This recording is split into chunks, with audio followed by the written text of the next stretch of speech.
Hello, my name is Glenn Matlin.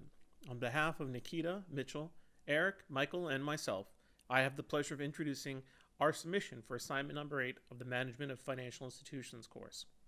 Today we'll be exploring the content and character of the largest bank holding company by asset value in the United States, J.P. Morgan Chase. Let's explore the structure of J.P. Morgan Chase & Company. Their operations are divided into 4 main business units. Consumer and community banking focuses on services for individual consumers and small businesses, offers them personal banking, lending, and investment. Corporate and investment bank serves the high-end corporate and institutional clients with investment banking, market making, and treasury services.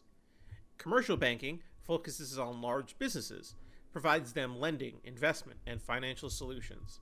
Finally, asset and wealth management caters to the high net worth individuals and institutional investors and offers them wealth and investment management. This map illustrates the expansive national presence of JPMC across the United States. Each dot here represents a local branch. It's evident that their branches are widely distributed with a strong concentration in major metropolitan areas and along the coasts. While there are, of course, many areas without a local branch, JPMC's national reach is comprehensive through their online services, and they're able to span the entire breadth of the country, offering banking and financial services in the United States broadly. Turning to JPMC's global operations, this map here illustrates the extensive reach of the company across the world. JPMC has significant presence in North America, marked by deep blue, which reflects its origin and headquarters. The firm, however, extends operations to major financial hubs in Europe, Asia, significant interests in UK, Germany, India, Japan, Latin America, primarily Brazil and Argentina, as well as the Pacific regions such as Australia, also play a role in JPMC's international footprint. This pie chart visualizes the current ownership structure of the JPMC stock. Data has been sourced from Yahoo Finance. Notably, over half of the total shares ownership information is not available to us right now. Among the identifiable shareholders, the 5 largest institutions holding JPMC stock are Vanguard Group, BlackRock, Morgan Stanley, Bank of America, and State Street Corporation. Collectively, these major institutional investors represent significant portions of JPMC stocks. Insiders hold approximately 1% of the total shares, which reflects a broad distribution of ownership among public and institutional entities. Regarding insider trades, our presentation comes at an interesting time. In a notable financial move, Jamie Dimon, CEO of JPMC, sold 12% of his holdings in the company.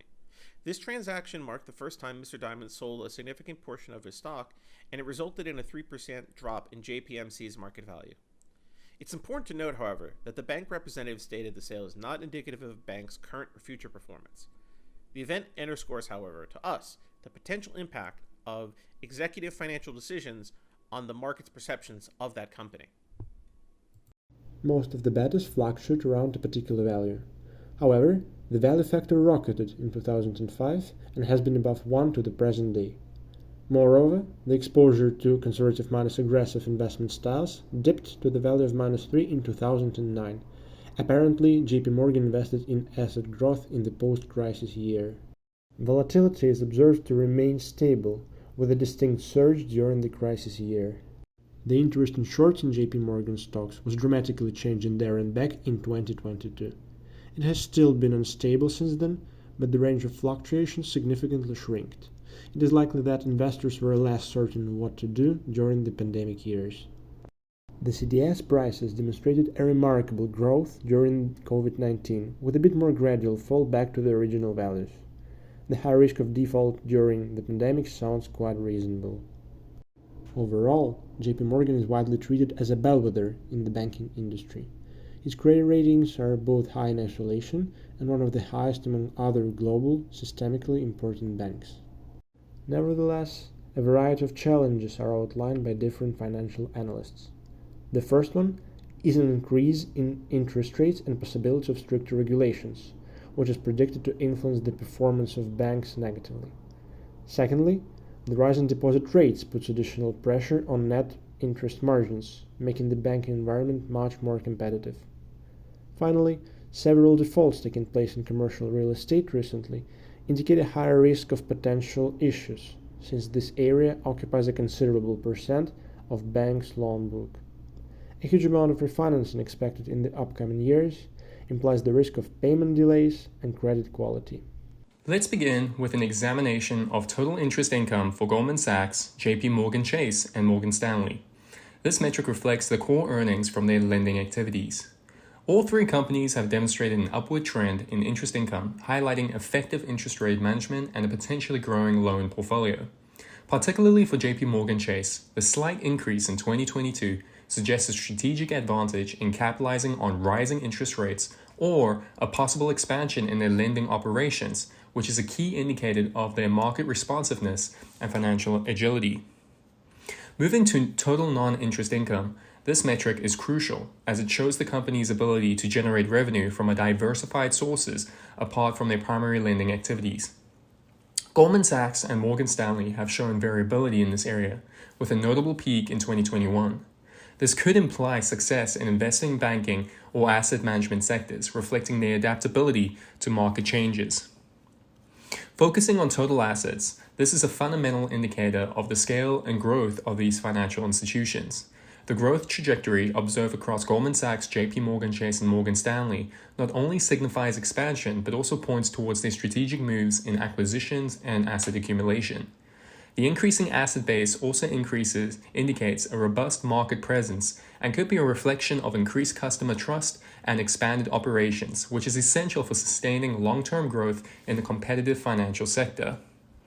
In the context of total liabilities, we see an increase across all three entities, a trend often associated with expansion and growth strategies. While the growth in liabilities is a natural counterpart to asset growth, it also emphasizes the importance of prudent financial management. Keeping an eye on the liability to asset ratio is key in ensuring that their growth is supported by a sustainable financial structure. It is crucial to analyze how these liabilities are structured and whether they lean toward short-term or long-term debt, as this can affect the financial statements. Finally, the total capital ratio is a crucial measure of financial health, reflecting the company's ability to withstand financial shocks. JP Morgan Chase's slight decrease in the ratio, while still within healthy limits, could be interpreted as a strategic balance between pursuing growth opportunities and maintaining financial safety nets, an important consideration in the ever-evolving financial landscape. The Asset and Liability Committee is responsible for overseeing JP Morgan's asset liability management strategy. This includes managing activities and frameworks that support the balance sheet liquidity. The ALCO plays a pivotal role in reviewing and managing the overall asset and liability strategy of the firm. The 10K report establishes the following as the general framework for the asset liability management, which is investment in high-quality securities, use of derivatives, and cash position management. The CTC Risk Committee determines JP Morgan's structural interest rate risk policy subject to approval by the Board Risk Committee.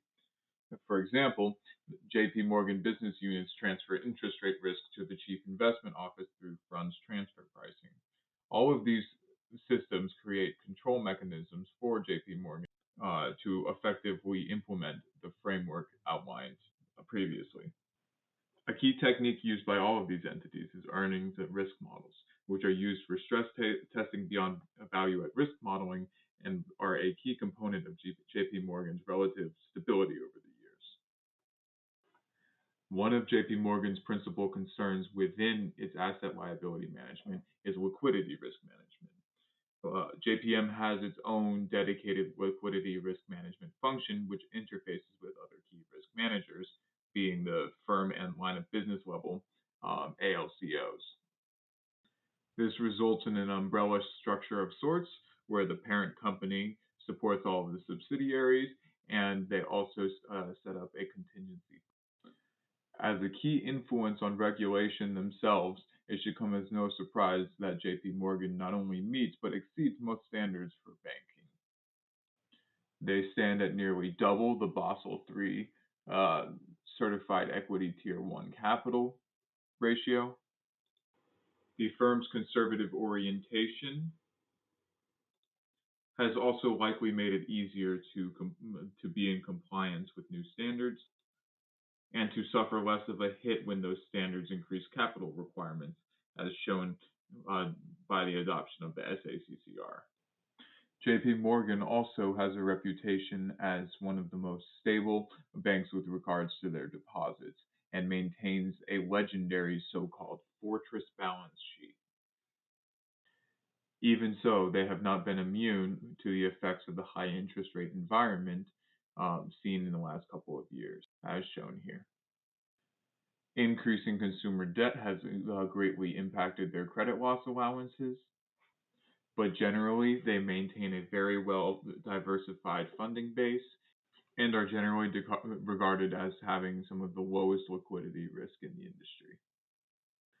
The following is an overview of the three-tiered risk management structure that they superimpose on top of their asset liability management framework shown earlier. This three lines of defense model has been a blueprint for the entire industry.